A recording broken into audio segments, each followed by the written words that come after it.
Կրիտիկական հանքանյութերը լինում են տարբեր տեսակի, որոնց մեջ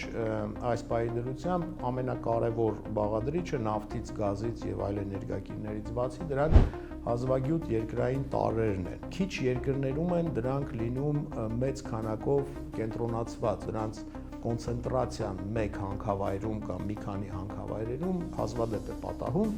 Հենց սրանով էլ պայմանավորված է այն հանգամանքը, որ շատ երկրներ դժվարությամբ են կարողանում մշակել եւ արդյունահանել այդ հազվագյուտ երկրային տարրերը։ Այդ երկրային տարրերը 17 հատ են իրենց անվանումով, քիմիական կառուցվածքով եւ ունեն ծայրահեղ կարևոր նշանակություն հատկապես այսօրվա աշխարհի տնտեսական համակարգում։ Հազվագյուտ երկրային մետաղները օրինակ օգտագործվում են բարձր տեխնոլոգիաներում,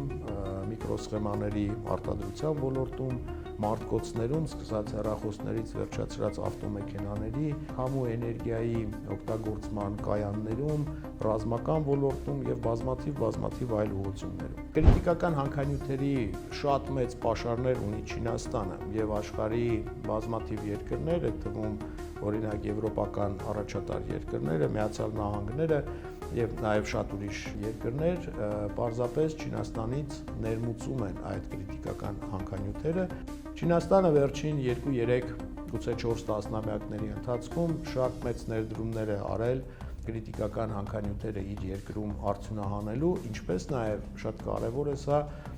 այլ երկրներում արդյունահանված հանքանյութերը վերամշակելու եւ ձուլակտորները ստանալու ոլորտում։ Տեխնոլոգիական առաջընթացը բերում է նաեւ հանքարդյունաբերության ծավալների մեծացմանը եւ դա ընդհանուր միտում է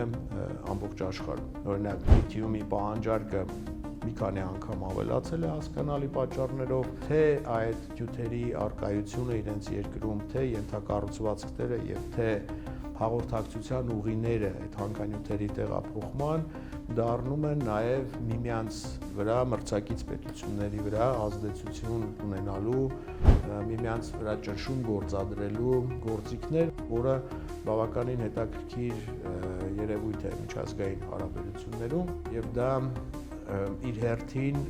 բերում է նրան, որ փորձ է արվում այդ հանքանյութերի տեղափոխումը ենթակառուցվածքները